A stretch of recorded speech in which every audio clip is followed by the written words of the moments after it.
আচ্ছা বন্ধু, কত এত লেখাপড়া করে কি হইব? ওই যে পাশের গ্রামে চেন্টু, হয়তো অনেক লেখাপড়া করছে, এখন কি করে? এখন ওর বাপের সাথে কৃষি কাজ করে। তাহলে আর লেখাপড়া করে কি লাভ হইলো ক?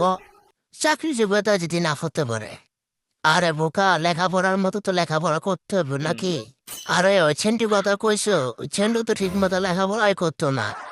স্কুলে আসতো, পলাই দিত, স্যারদের সম্মান করতো না। তা তো কৃষিকাজ করবে। আর কৃষিকাজ করা তো তেমন খারাপ কিছু না। কৃষিকাজ করা এটা তো ভালো কাজ। চাকরি বাদা তো সবাই করতে পারে না রে বন্ধু। চাকরি বাদা করতে হলে কপাল লাগে।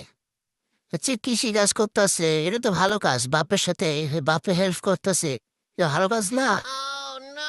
আসলে বন্ধু, দেশেতে কোনো চাকরি বাদাই নেই। এত কষ্ট করে লেখাপড়া করে যদি চাকরি বাদা না করতে পারি, তাহলে কিভাবে হবে বল? মা বাবা এত টাকা পয়সা নষ্ট করে, নিজে এত কষ্ট করে লেখাপড়া করে লাভটা হবে কি? দেশে তো কোনো চাকরি বাদাই নেই। এ বেটা, লেখাপড়া করে চাকরি বাদা নাই মানে? চাকরি বাদা লেখাপড়ার মতো লেখাপড়া করবি, সুশিক্ষায় শিক্ষিত হবি। শুধু নামে শিক্ষিত লেগিলে চাকরি পাবি রে? সৌদি সরকারের দোষ দেশ। লেখাপড়া করবি, মনোযোগ দিয়ে লেখাপড়া করলে চাকরি ইনশাল্লাহ হবেই। আল্লাহর উপর ভরসা রাখবি, মন দিয়ে লেখাপড়া করবি, দেখবি চাকরি হয়ে যাবে।